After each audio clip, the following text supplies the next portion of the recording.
Hi, friends! Do you notice anything different today? I am not in my favorite comfy reading chair.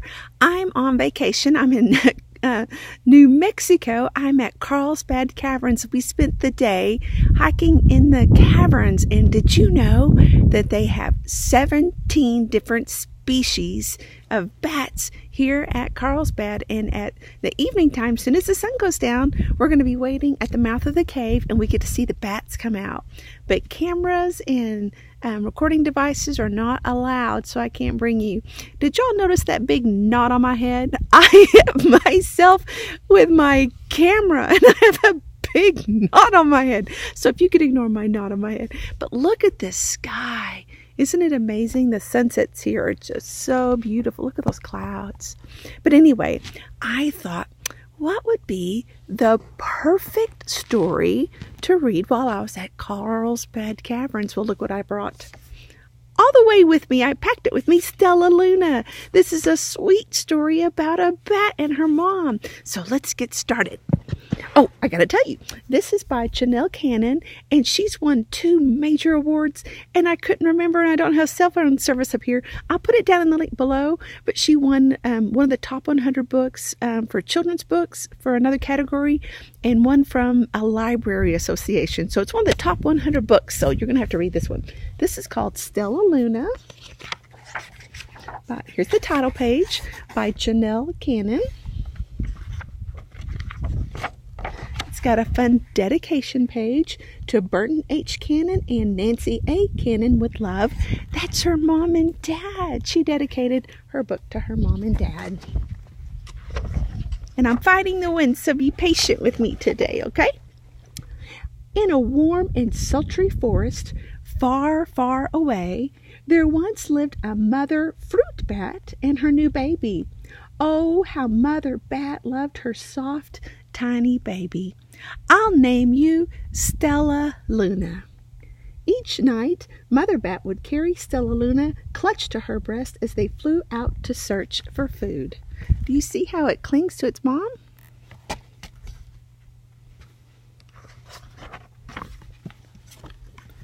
One night, as Mother Bat followed the heavy scent of ripe fruit, an owl spied her.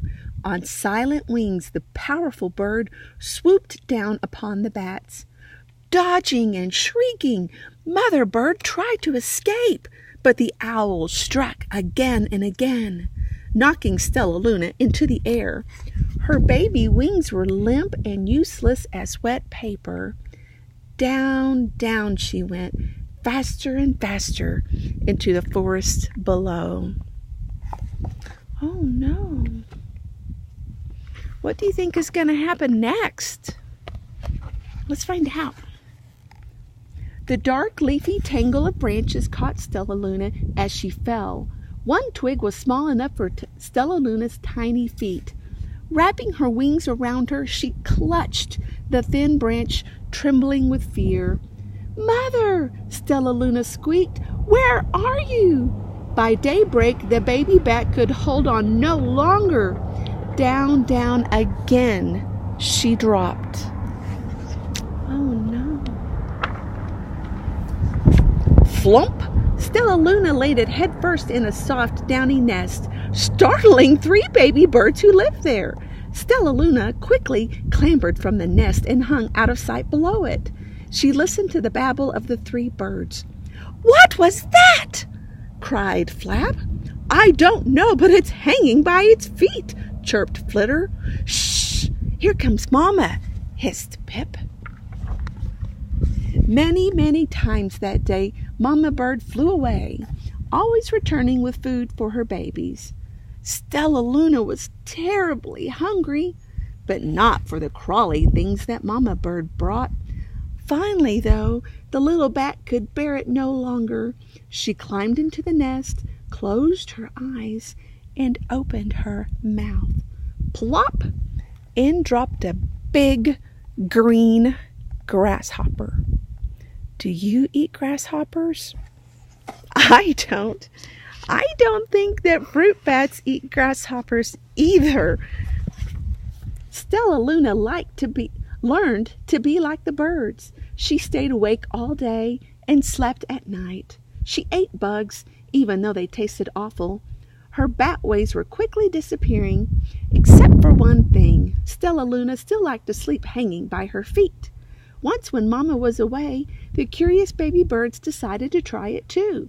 When Mama Bird came home, she saw 8 tiny feet gripping the edge of the nest. "Eek!" she cried. "Get back up here this instant. You're going to fall and break your necks."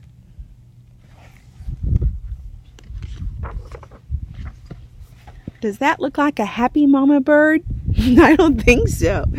The birds clambered back into the nest, but Mama Bird stopped Stellaluna.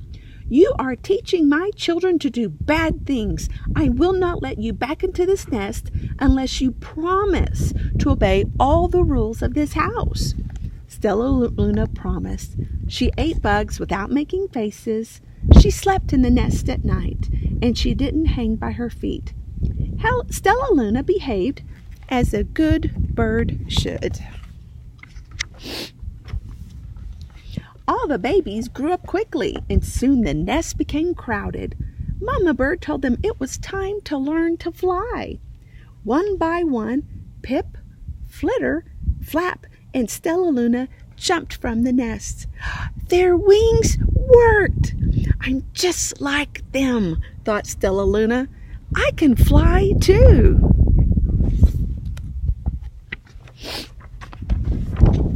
Pip, Flitter, and Flap landed gracefully on a branch, and Stellaluna tried to do the same. How embarrassing! She didn't do it like they did. "I will fly all day," Stellaluna told herself, "and then no one will see how clumsy I am." She didn't give up, did she? The next day, Pip, Flitter, Flap, and Stellaluna went flying far from home. They flew for hours, exercising their new wings. "The sun is setting," warned Flitter. "We had better go home or we'll get lost in the dark," said Flap. But Stellaluna had flown far ahead and was nowhere to be seen. And the 3 anxious birds went home without her. What's going to happen now? All alone, Stellaluna flew and flew until her wings ached and she dropped into a tree. "I promised not to hang by my feet," Stellaluna sighed. So she hung by her thumbs and soon fell asleep. She didn't hear the soft sounds of wings coming near her. What's coming close to her? What do you think it is? I hope it's not another owl. "Hey!" a loud voice said. "Why are you hanging upside down?" Stellaluna's eyes opened wide. She saw a most peculiar face. "I'm not upside down. You are," Stellaluna said. "Ah, but you're a bat. Bats hang by their feet. You are hanging by your thumbs, so that makes you upside down." The creature said, "I'm a bat. I am hanging by my feet. That makes me right side up." Stellaluna was confused. "Mama Bird told me I was upside down. She said that I was wrong." "Wrong for a bird, maybe, but not for a bat." More bats gathered around to see the strange young bat who behaved like a bird. Stellaluna told them her story. "You ate bugs?" stuttered one. "You slept at night?" gasped another. "How very strange," they all murmured.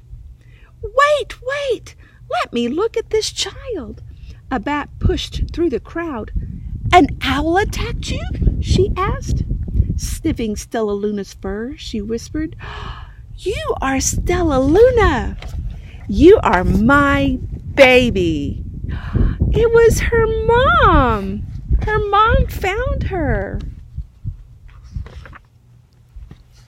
You escaped the owl? Cried Stellaluna. You survived? Yes, said Mother Bat as she wrapped her wings around Stellaluna. Come with me and I'll show you where to find the most delicious fruit. You'll never have to eat another bug as long as you live. That is so sweet. Was you worried it was another owl? I was. But it's nighttime, Stellaluna squeaked. We can't fly in the dark or we'll crash into the trees. We're bats, said Mother Bat. We can see in the darkness. Come with us. Stellaluna was afraid, but she let go of the tree and dropped into the deep blue sky. Stellaluna could see. She felt as though rays of light shone from her eyes, and she was able to see everything in her path.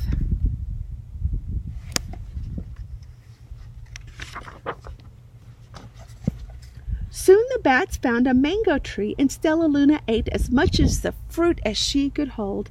I'll never eat another bug as long as I lived, cheered Stellaluna as she stuffed herself full. I must tell Pip, Flitter, and Flap.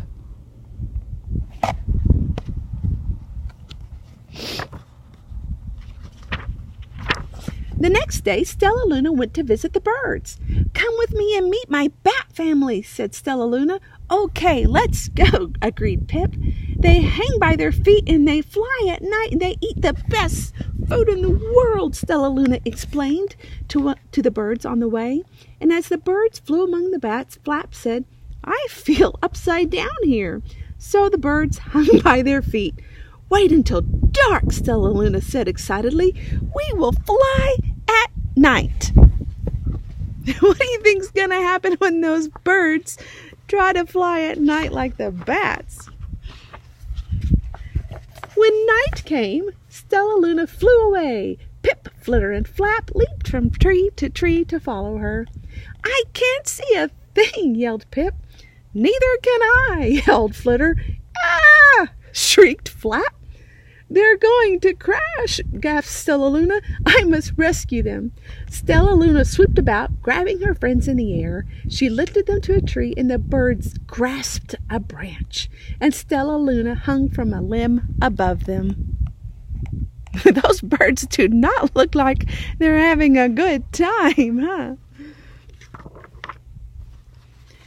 We're safe, said Stellaluna, and then she sighed. I wish you could see in the dark, too. We wish you could land on your feet, Flitter replied. Pip and Flap nodded. They perched in silence for a long time. How can we be so different and feel so much alike, mused Flitter. And how can we feel so different and be so much alike, wondered Pip. I think this is quite a mystery, Flap chirped. I agree, said Stellaluna, but we're friends, and that's a fact. Do you have friends that are different from you? I sure do. Well, there's a big section in the very back that talks a little bit about bats, and I hope you go to your public library or your local bookstore and check out this book and read the back section. And then while you're there, check out some books about bats. They're really interesting, and I think you'll be glad you did. And I'm going to sign off from Carlsbad Caverns. I'm going to let you see my little sign